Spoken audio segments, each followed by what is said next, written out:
সাহাবীদের জামানায় মসজিদ পাকা ছিল না, কিন্তু ঈমান পাকা ছিল।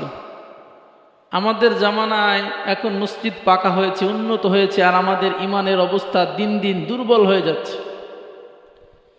তো আপনার আমার ঈমানকে শক্তিশালী মজবুত করতে হলে আল্লাহর ঘর মসজিদের সাথে সম্পৃক্ত হতে হবে। আল্লাহর ঘর মসজিদের সাথে যদি আমরা সম্পৃক্ত হতে পারি, তাহলে আমাদের মর্যাদা, আমাদের সম্মান আল্লাহ তাআলা বৃদ্ধি করে দিবেন। যেমন বুখারী শরীফের এক হাদিসের ভিতরে আছে, আল্লাহর নবী বলেন, ক্বালা রাসূলুল্লাহি সাল্লাল্লাহু আলাইহি ওয়াসাল্লাম, সাবআতুন ইযিল্লুহুমুল্লাহু ফি যিল্লিহি ইয়াওমা লা যিল্লা ইল্লা যিল্লুহু। আল্লাহর নবী এই হাদিসের ভিতরে জানায় দেয়, কিয়ামতের ওই কঠিন ময়দানে আল্লাহ পাক রব্বুল আলামিন 7 শ্রেণীর মানুষকে আরশের নিচে ছায়া দিবেন। যেই কিয়ামতের কঠিন ময়দানে আরশের ছায়া ছাড়া কোনো ছায়াই থাকবে না। প্রচণ্ড তাপ, সূর্য মাথার উপরে চলে আসবে। হাদিসের ভিতরে আছে 1 মাইল অথবা 2 মাইল প্রত্যেকটা মানুষের মাথার উপরে সূর্য এসে অবস্থান করবে। কি অবস্থা হবে! শত শত কোটি কোটি মাইল দূরে সূর্য আমাদের মাথা থেকে, এরপরেও প্রচণ্ড রোদের তাপ আমরা সহ্য করতে পারি না।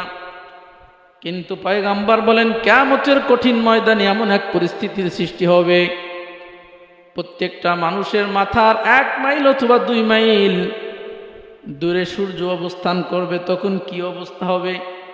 কোথাও কোনো ছায়া থাকবে না, একমাত্র ওই আরশের, ওই কিয়ামতের ময়দানে আরশের ছায়া ছাড়া আর কোনো ছায়া থাকবে না।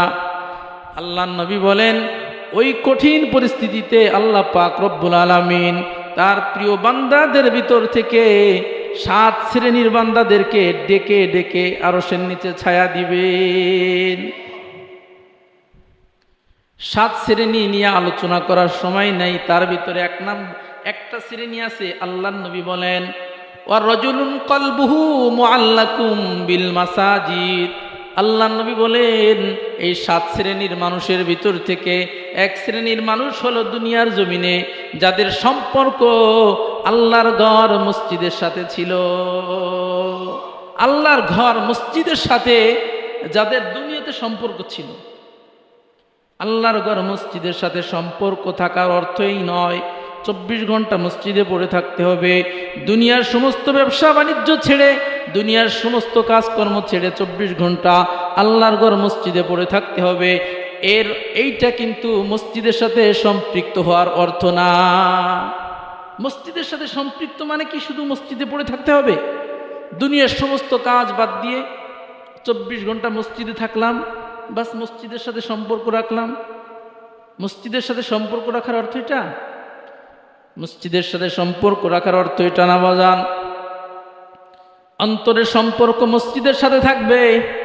আপনি যদিও মসজিদ থেকে বাইরে থাকেন, কিন্তু আপনার সম্পর্ক থাকবে মসজিদের সাথে। আপনি দুনিয়ার কাজে ব্যস্ত হয়ে পড়েছেন, ব্যবসা বাণিজ্যের ভিতরে পড়ে গেছেন, কিন্তু আপনার খেয়াল 24 ঘন্টা মসজিদের মাইক থেকে কখন আজান হবে। আজান যখন হয়ে যাবে, দুনিয়ার সমস্ত ব্যস্ততা ছেড়ে দিয়ে আমি আল্লাহর ডাকে সাড়া দিয়ে মসজিদে চলে যাব। এই ফিকির যদি কারো অন্তর ভিতরে ঢুকে যায়, তো বলা যায় লোকটার সম্পর্ক মসজিদের সাথে আছে। জোহরের নামাজ পড়লেন, জোহরের নামাজ পড়ার পরে মসজিদ থেকে বের হয়ে গেছেন, ব্যবসা বাণিজ্য করতেছেন অথবা দুনিয়ার যে কোনো কাজ করতেছেন। আপনার অন্তরের ভিতরে এক ধরনের ব্যস্ততা, কখন আসরের আজান হবে, আসরের নামাজটা যেন আমি মসজিদে যে জামাতের সঙ্গে পড়তে পারি, একটা অন্তরের ব্যস্ততা। আল্লাহর নবী বলেন, ওই লোকটার আল্লাহর ঘর মসজিদের সাথে সম্পর্ক আছে। আসরের নামাজ শেষ হয়ে গেল, এবার মাগরিবের নামাজের অপেক্ষা। আমি অমুক স্থানে যাব, আমার মাগরিবের নামাজটা কাজা হয়ে যাবে কিনা, মাগরিবের নামাজটা মসজিদে যে জামাতের সঙ্গে পড়তে পারবো কিনা, এই মুহূর্তে আমার এই কাজের উদ্দেশ্যে যাওয়া ঠিক হবে কিনা, এই ফিকির নিয়ে যারা চলে, আল্লাহর নবী বলেন ওদের সম্পর্ক মসজিদের সাথে। মাগরিবের নামাজটা শেষ হয়ে গেল, এবার এশারের নামাজের অপেক্ষা, কখন এশারের আজান হবে। আমি দুনিয়ার কাজ করতেছি, ব্যবসা বাণিজ্য করতেছি, কিন্তু আমার অন্তরের ভিতরে 24 ঘন্টা ফিকির, এশারের নামাজটা আমি জামাতের সাথে পড়ব। আল্লাহর নবী বলেন এই লোকটার সম্পর্ক আল্লাহর ঘর মসজিদের সাথে আছে। এশারের নামাজ শেষ হয়ে গেছে, মসজিদে থাকার প্রয়োজন নাই, দুনিয়ার ব্যস্ততায় বের হয়ে গেলেন, সারা রাত ঘুমাইলেন, কিন্তু টেনশন আমার ঘুমটা যেন এত দীর্ঘ লম্বা হয়ে না যায়, যেন ফজরের নামাজ কাজা হয়ে যায়, ফজরের নামাজটা যেন আমার কাজা না হয়ে যায়। এই জন্য আপনার অন্তরের ভিতরে এক ধরনের ব্যস্ততা। আল্লাহ নবী বলেন এই ধরনের ব্যস্ততা যাদের অন্তরের ভিতরে আছে, ওই মানুষগুলার সম্পর্ক আল্লাহর ঘর মসজিদের সাথে। ফজরের নামাজটা পড়লেন, ফজরের নামাজ পড়ে ঘর থেকে বের হলেন, দুনিয়ার ব্যবসা বাণিজ্য কাজকর্ম করতেছেন, কিন্তু ফিকির একমাত্র জোহরের আজানটা কখন হবে। তার মানে এক কথায় আমি বুঝাইতে চাই, আল্লাহর ঘর মসজিদের সাথে সম্পৃক্ত মানে 24 ঘন্টা মসজিদে পড়ে থাকতে হবে এটা না, মানে একটা ব্যস্ততা অন্তরের ভিতরে, এক ধরনের ব্যস্ততা, যেন আমি 5 ওয়াক্ত নামাজ আল্লাহর ঘর মসজিদের সঙ্গে জামাতের সঙ্গে পড়তে পারি। এই রকমের যাদের অন্তরের অবস্থা হবে, আল্লাহর নবী বলেন কিয়ামতের কঠিন ময়দানে আল্লাহ তাদেরকে ডেকে আরশের নিচে ছায়া দান করবে। এই সম্পর্ক তৈরি করতে হবে।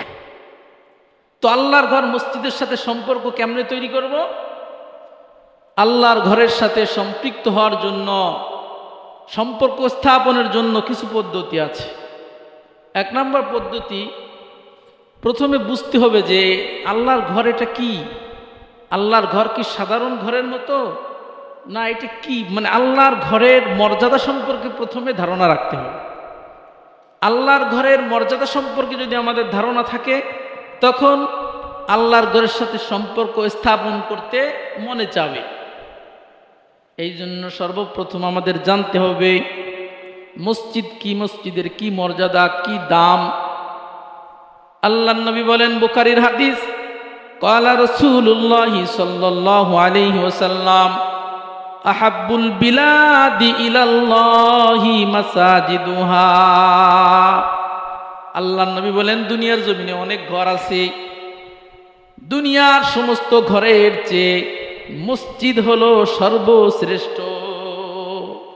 দুনিয়াতে যত কিছু আছে, যত দামি দামি স্থান বলেন, সমস্ত দামি স্থানের চেয়ে আল্লাহর ঘর মসজিদ দামি।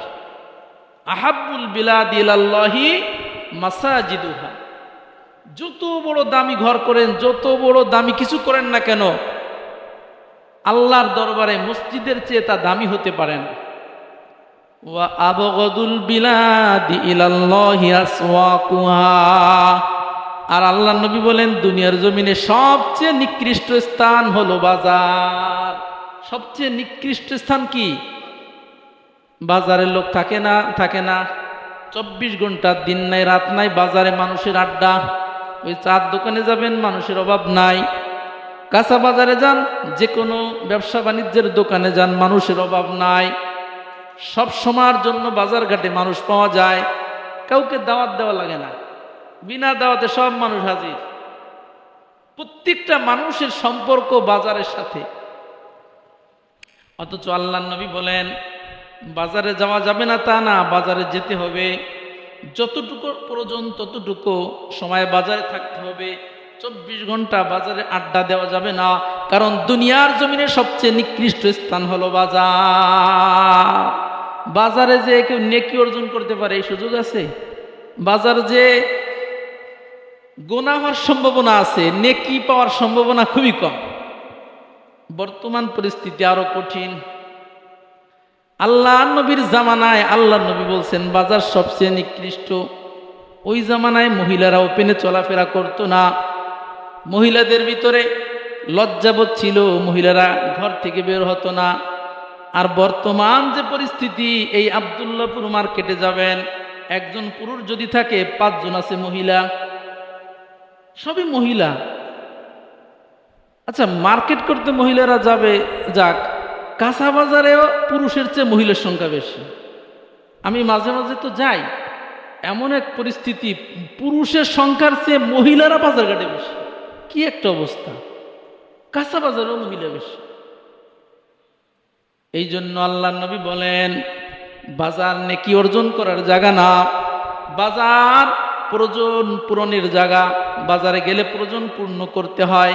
এতটুকু সময় বাজারে থাকা যাবে, 24 ঘন্টা বাজারে পড়ে থাকা যাবে না, কারণ বাজার থেকে তো নেকি অর্জন করা যায় না, বরং গুনাহ হওয়ার কি আছে, সম্ভাবনা আছে। কিন্তু মসজিদে আসলে কোনো গুনার সম্ভাবনা আছে? আল্লাহ নবী বলেন, মসজিদে ঢোকা মানে আল্লাহর ঘরে ঢুকে যাওয়া। দুনিয়াতে যত ঘর, কার ঘর? আল মাসাজিদু বুয়ুতুল্লাহি ফিল আরদ। আল্লাহ নবী বলেন, দুনিয়ার জমিনে যত ঘর আছে, যত মসজিদ আছে, সমস্ত মসজিদ হলো একমাত্র আল্লাহর ঘর। দুনিয়াতে যত মসজিদ আছে সমস্ত মসজিদ আল্লাহর ঘর। তুদিউ লিআহলিস সামা কামা তুদিউ নুজুমুস সামা লিআহলিল আরদ।